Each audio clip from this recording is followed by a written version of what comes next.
Today we'll be talking about a very interesting topic, and that is digital nomads. So you heard about nomads, the people who would continue moving from one place to another, um, and then they will temporarily put themselves on in a different by the riverside or in a greener pasture area. They will live there for a certain amount of days and then move on.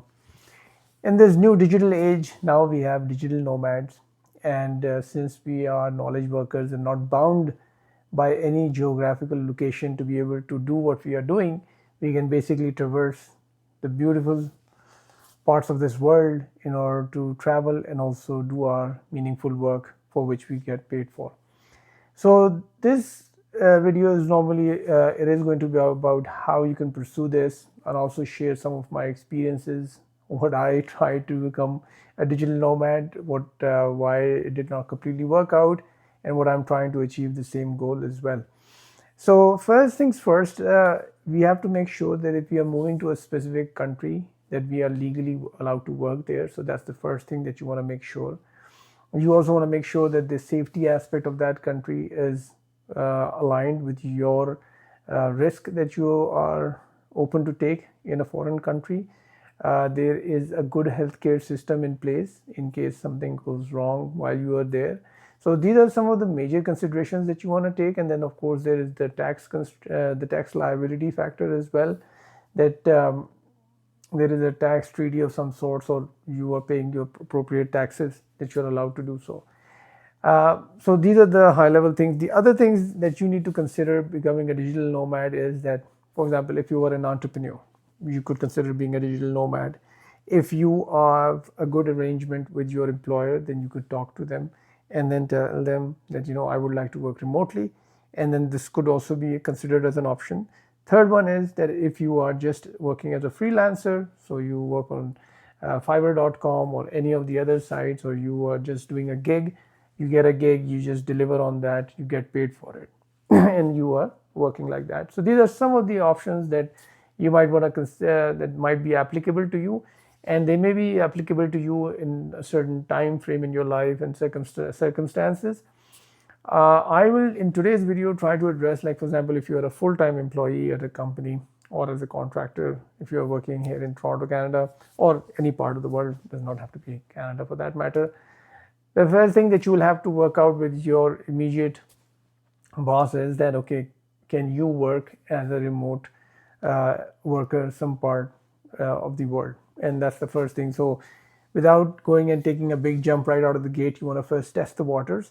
So at first you might take a 2 weeks vacation, or kind of a working vacation if you would want to call that, and go and work in a particular city, try to explore how you are able to absorb the whole experience of working from a different location. It is a very interesting experience to work while you have a beach view in front of you, or you have you're working in surrounded by beautiful mountains. All of that is amazing, but it does come with a certain price. So we have to take those things into account as well. So before making that full-fledged high-level decision, try to take a little jump, a small jump, and see if it works for you. And because normally what happens is that we think that we want to do something, and then when we accomplish it after the fact, we realize that, what, on an ongoing basis, probably this was not the best option, and you're probably not thinking it through. So to avoid that kind of situation, try to experiment it out first and then make the big move. Like I mentioned to you earlier, in order for you to do the experiment, you can go to a remote location or any place where you like for 2 weeks and try to work from there, and see that you can manage all your schedules on your timelines. Like, it does not affect your personal life, it does not affect your professional life, and then think about making the digital nomad move. So this is all that I wanted to talk about. This is a very interesting topic. It inspired, but a lot of people inspires me as well. Like I mentioned, I tried it myself, but while I was trying to do it, it got a bit.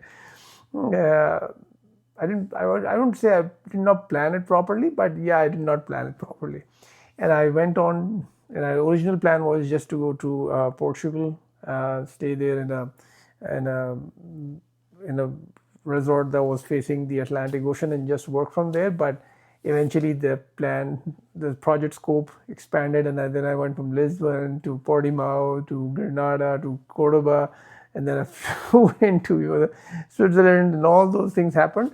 And but I continued to work while I was there, but it did not work out. Like the whole true experience of a digital nomad could not be translated. And I also realized for myself that maybe I would like to take shorter vacations, working vacations, where I can work while I'm traveling for 2 weeks, 3 weeks, and then come back to my normal schedule as well. So that is what kind of played out for me. Try it out for yourself, see what plays out for you, and work on it. Thank you so much for today.